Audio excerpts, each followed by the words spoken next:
What's the scariest thing that ever happened to you in high school? When I was 16, my parents sent me to this private religious school out in the countryside. They were insanely strict: no phones after 9. No friends they didn't approve of, no dating.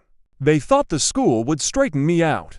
Instead, it turned into a nightmare. The place was ancient, creaky halls, stone walls that always felt damp, and teachers who ran the place like a military camp. One of them, Mr. Green, was especially cruel. He'd humiliate students for fun, make us stand in front of the class and read until we cried, or force kids who broke rules to scrub the cafeteria floors with toothbrushes. He loved targeting me, probably because I pushed back the most. He called me troublemaker instead of my name. One night during midterms, a group of bullies cornered me in the library and locked me in the basement. I thought it was just another prank until I noticed scratch marks on the stone walls, names carved deep into the bricks. Some had dates going back decades. Then I heard footsteps that weren't mine, slow and deliberate. At first, I thought one of the bullies had stayed behind to scare me. But the air grew freezing cold, and in the faint light from the basement bulb, I saw something moving.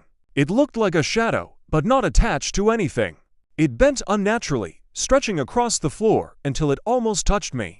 I bolted, banging on the door, screaming until finally someone opened it. Mr. Green. He didn't look surprised to see me pale and trembling. He just said, "So you've met her," and walked away, leaving me stunned. The next day, the bullies who locked me in swore they didn't open the door. And when I checked the wall again, my name was carved there, fresh and raw. I tried telling my parents, but they didn't believe me. They said I was making excuses for bad behavior. Months later, another student went missing, vanished during study hall.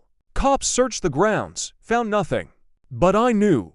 I'd seen the shadow. Here's the part that still chills me. Years later, after I left, the school was shut down following a lawsuit. Parents discovered that at least 3 kids over the decades had disappeared there. In the courtroom, I testified about what I saw, but people laughed it off like a ghost story. The case was settled quietly, record sealed. To this day, I don't know what I encountered that night.